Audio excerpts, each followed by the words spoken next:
Vamos a hablar de un tema sumamente interesante. Si usted ha ido al Cusco o ha visto imágenes, si aún no lo ha visitado, hay un fenómeno interesantísimo que se produce ahí una vez al año solamente, en el mes de octubre.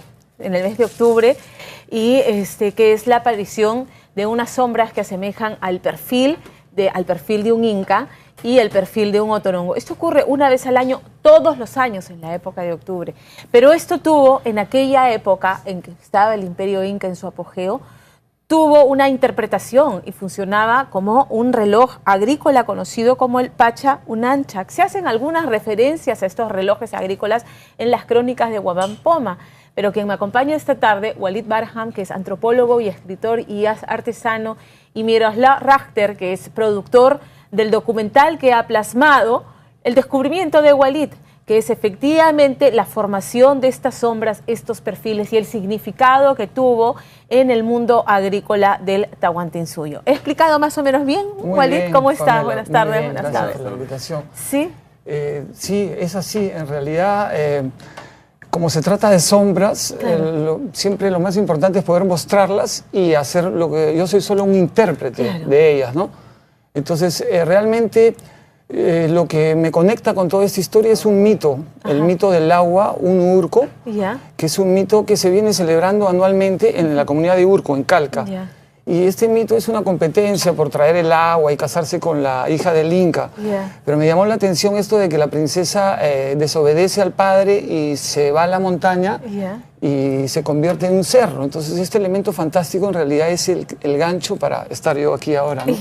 Porque después de haber leído este mito, subí a la montaña Pituciray y es que veo un perfil femenino, ¿no? Que inmediatamente lo asocié con la historia. Claro. Y entonces... Estamos viendo esas imágenes. Esa es la pareja mítica que está registrada en uno de los dibujos del cronista Huamán Poma de Ayala. A raíz de esta posible coincidencia, yo me mudé ahí a estudiarlas, ¿no? Y es que encuentro una serie de relaciones, tanto temporales como geográficas y astronómicas, ¿no? Entre las sombras y los mitos de la zona. Encontré, por ejemplo, que el mismo día en que se proyectan las sombras, ellos celebran una fiesta del agua. Hablan de la princesa transformada en un cerro, pero no sabían que en ese mismo momento se estaba proyectando lo que sería el origen de su mito. Esa es una de mis hipótesis centrales. Y ahí estamos viendo las sombras, precisamente. Al lado izquierdo es el perfil, ¿no es cierto? Sí, pero lo que pasa es, no sé por qué no están dinámicas movimiento, porque justamente hemos hecho un riff para mostrarlas. Para mostrar el momento en que entra la sombra. Si podemos ubicarlo, voy a pedir al director de cámara si podemos ubicar precisamente, porque sí he visto, ahí se está moviendo. O sea, ahí se mueve. En realidad empieza siendo una sola sombra y a medida que el sol va subiendo se separa en dos hasta formar el puma saltando sobre el perfil del Inca. Así es. Pero lo que me ayudó a interpretar toda esta información fueron las crónicas, en primer lugar, de Juan de Betanzos, que él ubica el contexto histórico en el que el Inca Pachacútec diseña los Pacha Unanchac, ¿no? Que son los años posteriores a la invasión de los chancas. El Inca Viracocha se muda a Calca, a Jocho y Cosco, y su hijo Pachacútec se quedó a defender la ciudad, ¿no? Y él fue el que introdujo el sol en las mediciones del tiempo y crea estos relojes, los Pacha Unanchac, que hizo hacer de cantería sobre los cerros más altos para saber cuándo sembrar o cuándo cosechar. O sea, por eso reloj agrícola, es que marca el calendario agrícola, ¿no es cierto? Claro, no es como los Intihuatana, que son para ver la hora del día, sino para ver las estaciones del año. Sarmiento de Gamboa, otro cronista, me da otra pista, porque se refiere a que Pachacútec, paralelamente a la creación de estos relojes, dispuso que unos sacerdotes vivan en las alturas y sean los encargados de identificar y de hacer la observación, y descubrieron que es, como dije, es exacto el dato que ocurre en octubre. El 1 de octubre, todos los años. En realidad, para ser más preciso, esto se debe ver dos veces, porque es en los dos equinoccios. Es el 1 de octubre, no el 23 o el 21 de septiembre, que es la primavera, porque se trata de un calendario regional que toma en cuenta la posición del Cusco con respecto a la línea ecuatorial. Entonces la percepción es unos días después. ¿Y qué ocurre, digamos, en términos agrícolas, el día en que ocurre el fenómeno de las sombras? Lo que se ve es esta separación, es una sola sombra que se va separando hasta que se ve un puma saltando sobre un inca.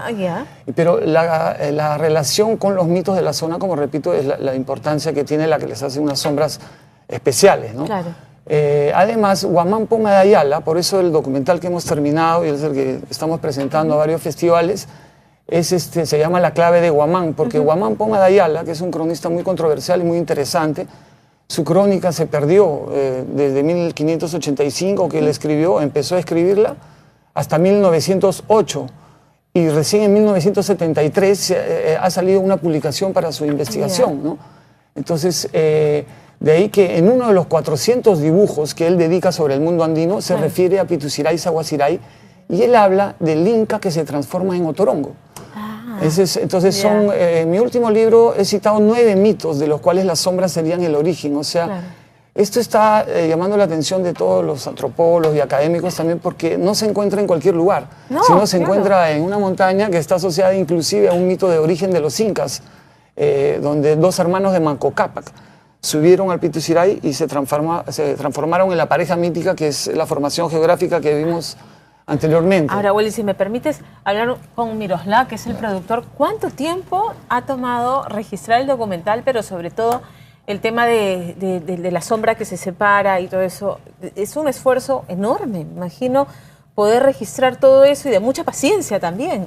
En realidad, las imágenes de las sombras son imágenes de Walid, que Walid había juntado últimos 10 años al menos. 10 años. Pero toda la investigación le tomó 18 años. Fotos, imágenes, videos. Nosotros hace 2 años nos encontramos en Calca y nos apareció una idea para hacer un documental después de tantos años de investigación, de publicación de sus libros. Entonces, en el año 2012 he ido para filmar justamente la fiesta de un urco. Hemos subido para ver las sombras, pero este año no era posible verlas, porque eso también hay que tener suerte. Son solo 3 días del año donde es posible verlas y el año pasado no hemos visto toda la secuencia. Entonces, son 18 años de investigación resumidos en 40 minutos. En 40 minutos. ¿Cuándo van a publicar el documental? ¿Cuándo van a, ahora se va a presentar en varios festivales que van a partir de marzo. Adicionalmente, Walid, y para terminar, tú haces trabajo con las comunidades, ¿no es cierto? Sí, justamente a raíz de que viene gente de todo el mundo, en realidad, a ver este fenómeno de las sombras, yo también me comencé a preocupar de cómo voy a hacer para la conservación, porque por eso es que yo en realidad este descubrimiento lo anuncio en el año 2000 y desde ahí he estado trabajando bastante, digamos, perfil bajo en el sentido de que no motivando mucho la subida de la gente porque es muy poca la gente con la que cuento para lo que es la conservación del área y para crear conciencia, ¿no? De acuerdo. Entonces, de ahí he presentado un proyecto a la Municipalidad de Calca, que es el Parque del Maíz, para dejar una herramienta a las comunidades para que se independicen en lo que es la conservación y sean exactamente autosostenibles. El proyecto consiste tiene como objetivo central la recuperación y conservación de variedades ancestrales. Vamos a mostrar porque el tiempo me va ganando y tenemos que terminar la entrevista. Con pena te lo digo, pero tenemos un trato pendiente. No, te agradezco. Para la conservación del maíz nativo. Del maíz nativo, pero principalmente consiste en la valoración artística de su potencial, ¿no? Ok, ¿qué es lo que estamos viendo acá? Estamos viendo y... Está lindísimo. ¿Esto lo haces tú o lo hacen las comunidades? Sí, esto es todo hecho por mí, pero ahora estoy compartiendo la idea porque tiene mucho potencial. He viajado por toda Sudamérica llevando la idea y entonces ahora lo que quiero es muy interesante porque a través de esto desarrollan su creatividad la gente de ahí y genera recursos muy importantes dentro de lo que es el comercio justo, ¿no? Así es. Y además van a generar los recursos que se necesitan para la conservación de la montaña. Walid, muchísimas gracias. De verdad que muy interesante y tenemos nuestro acuerdo pendiente. Muchísimas gracias a ustedes por la invitación. A ustedes por venir. Muchísimas gracias. Pausa y regresamos.